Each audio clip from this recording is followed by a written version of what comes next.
নমস্কার বন্ধুরা, গল্পের মানুষ চ্যানেলে আপনাদের সকলকে স্বাগত। আজকের গল্প শুভ জন্মদিন। সকাল থেকেই আজ আর কাজের শেষ নেই। দুদণ্ড বসে যে একটু বিশ্রাম নেবে সেই সময়টুকু নেই মন্দিরার হাতে। আজ বাড়িতে ওর ছোট ননদ রিমঝিমকে দেখতে আসবে ও শ্বশুরবাড়ির লোকজন।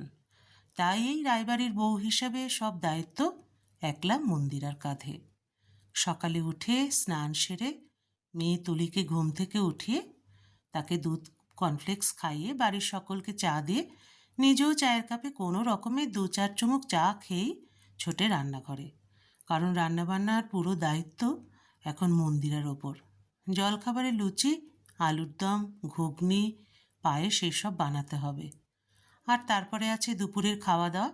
দুপুরের মেনুতে হবে ভাত, শুক্তো, ঝুরো আলু ভাজা, এঁচোড় চিংড়ি, মাছের মাথা দিয়ে মুগের ডাল, কাতলা মাছের কালিয়া, পাবদা মাছের ঝাল, খাসির মাংস আর আনারসের চাটনি।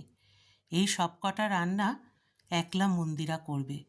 আজ আর রান্নার দিদি মীরাদি রান্না করবে না, মন্দিরাকে সাহায্য করবে।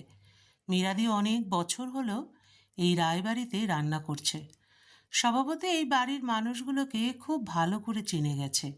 এরা নিজেদের স্বার্থ ছাড়া কিছুই বোঝে না। তবে মৈনাক দাদাবাবু আর মেসোমশাই অর্থাৎ মন্দিরা বৌদির শ্বশুরমশাই, এই দুটি মানুষ ব্যতিক্রম। মীরাদি এটাও জানে মন্দিরা বৌদি মুখে না বললেও অনেক কষ্ট হবে একা একা সবটা সামলাতে। তাই আজ যেচেপড়ি এখানে থেকে গেল মন্দিরাকে সাহায্য করার জন্য। জলখাবার তৈরি হলেই রিমঝিম এদিকে ডাক দিল, বৌদিমণি কোথায় তুমি? মন্দিরা জানে এখন ওকে সাজাতে বলবে রিমঝিম। তাই রান্নাঘরের কাজটা আপাতত মীরাদিকে একটু বুঝিয়ে দিয়ে কিছুক্ষণের জন্য চলে যায়। রিমঝিমের ঘরে যেতেই রিমঝিম বলে উঠল, বৌদিমণি তুমি কি বলো তো, কখন থেকে ডাকছি জানো না? আজ আমাকে সুন্দর করে সাজতে হবে। আমার শ্বশুরবাড়ির লোকজন আসবে আমাকে দেখতে। যতই আমি অঙ্কনকে ভালোবেসে বিয়ে করি না কেন, তবুও শ্বশুরবাড়ির লোকজন বলে কথা। যদি কিছু অপছন্দ করে তখন সব দোষ কিন্তু তোমার। তাই আমাকে ভালো করে সাজিয়ে দাও এখন। রিমঝিমের মুখে এমন কথা শুনে মন্দিরের মনটা খুব খারাপ হয়ে গেল। ও এই বাড়ির সবাইকে কত ভালোবাসে, নিজের সবটা দিয়ে ওদের খুশি রাখার চেষ্টা করে। আর এই বাড়ির লোকগুলো ওকে ততই পেয়ে বসে। তাও মন্দিরা হাসি মুখে বলে, এ বাবা, আমার উপর এত রাগ করেছে আমার ছোট বোনটা? কিন্তু আমি তো বোনের জন্য তার প্রিয় মিষ্টি নিয়ে এসেছিলাম।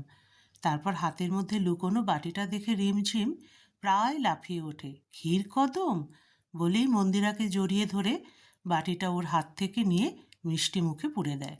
উফ, দারুণ খেতে! মন্দিরা জানে রিমঝিম ক্ষীর কদম খেতে ভীষণ ভালোবাসে। তাই মৈনাককে আগেই বলে দিয়েছিল মিষ্টিতে যেন অবশ্যই ক্ষীর কদম থাকে। খাওয়া শেষ হলে মন্দিরা বলে, নাও এসো, এবার তোমায় সাজিয়ে দিই। আমার এখনও আরও রান্না বাকি আছে। তোমার শ্বশুরবাড়ির সবাই চলে আসবেন, ওনাদের চা জল খাবারের ব্যবস্থা করতে হবে। মন্দিরা তাড়াতাড়ি রিমঝিমকে ওরই একটা হলুদ রঙের কাঞ্জিবরম শাড়ি পরিয়ে দেয়, যেটা রিমঝিমের খুব পছন্দের।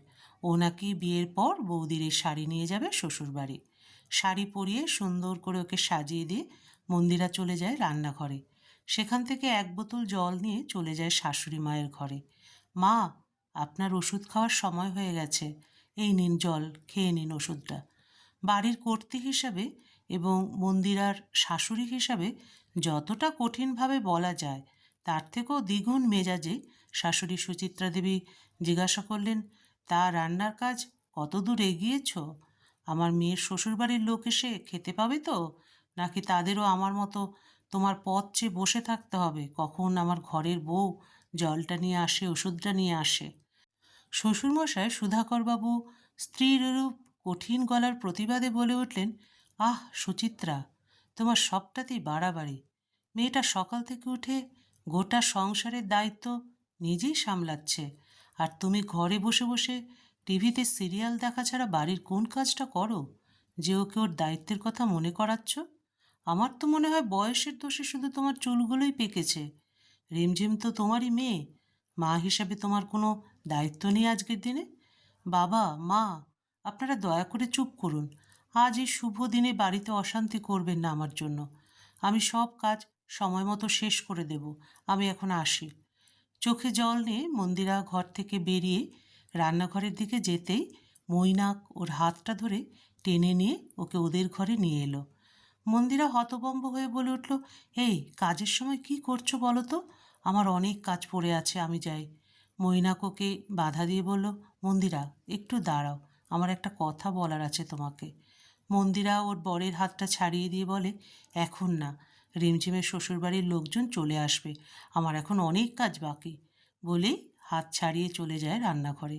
সমস্ত রান্না মীরাদি আর ও শেষ করে, খালি ভাত হতে বাকি। এদিকে রিমঝিমের হবু বর, অঙ্কনের বাড়ির লোক সবাই এসে পড়েন। মৈনাক গিয়ে ওদের আপ্যায়নের দায়িত্ব নেয়। মন্দিরাও শ্বশুরমশাই ও শাশুড়ি মাকে ডেকে আনে।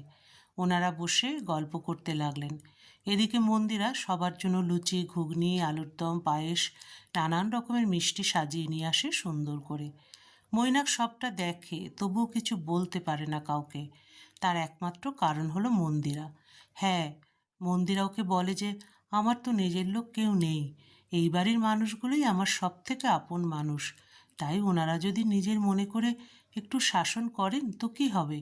এই জন্যই মৈনাক মন্দিরাকে এত ভালোবাসে। অথচ কষ্ট হলেও ওকে ভালোবাসা ছাড়া আর কী বা দিতে পেরেছে বিয়ের পর থেকে? নিজের বউয়ের হয়ে আজ পর্যন্ত প্রতিবাদ করতে পারেনি। মৈনাক ছাড়াও রিমঝিমের হবু বর অঙ্কনও মন্দিরাকে খুব সম্মান করে, নিজের দিদির মতো। অঙ্কন আর রিমঝিমের সম্পর্কের কথা দুই বাড়ির লোক অনেক দিন আগে থেকেই জানেন, তাই তারা ঠিক করেছেন এবার ছেলের বিয়ে দিয়ে ঘরের লক্ষ্মীকে নিয়ে ঘরে যাবেন। তাই আজ এত আয়োজন। অঙ্কনের মা মন্দিরাকে কাছে ডেকে মন্দিরার শাশুড়িকে বললেন, আপনার বাড়ির বউটি খুব ভালো, যেমন লক্ষ্মী প্রতিমার মতো মুখখানা, তেমনি গুণেও লক্ষ্মীমন্ত। আমার ভাবি বৌমার ভাগ্য খুব ভালো, তাই এত ভালো একটা বৌদি পেয়েছে, একেবারে নিজের বোনের মতো ভালোবাসে।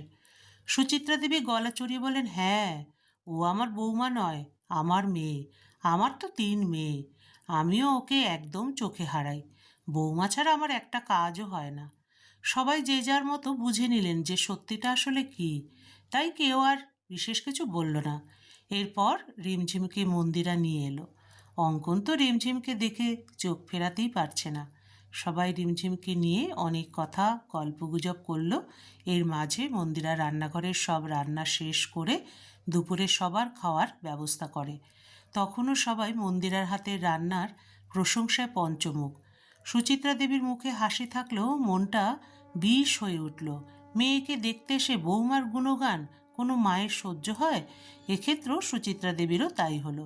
বিকালে সবাই বিদায় নিলেন এবং সামনের সপ্তাহে ওনাদের গিয়ে বিয়ের তারিখ ঠিক করে আসার জন্য আমন্ত্রণ জানালেন। ওরা সবাই চলে যাওয়ার পর মন্দিরা যেই একটু নিজের ঘরে গেছে জিরিয়ে নেওয়ার জন্য, অমনি মৈনাক ওকে ছাদে নিয়ে আসে। মন্দিরা একটু বিরক্ত না হয়ে বেশ অবাকই হয়। তুমি সকাল থেকে দেখছি উসকুস করছো, কি হয়েছে তোমার বলো তো? এখন এই সময় ছাদে নিয়ে এলে, তোমার শরীর খারাপ হয়নি তো? সত্যি করে বলো। মৈনাক ওর মুখ চেপে ধরে একটা বাটিতে সুন্দর করে পায়েস সাজিয়ে এনে ওর মুখের সামনে তুলে ধরে। আজ সকাল থেকে একটু সুযোগ দাওনি, অন্তত এবার একটু পায়েস মুখে দিয়ে তোমার জন্মদিনের এই বিশেষ দিনটা আমার সাথে একটু কাটাও। মন্দিরা নিজের চোখের জল ধরে রাখতে পারে না। মৈনাকে জড়িয়ে ধরে বলে, তোমার মনে আছে আজ আমার জন্মদিন? আমি তোমাকে ভালোবাসি মণি, আমি জানি মৈনা। মন্দিরা বলে।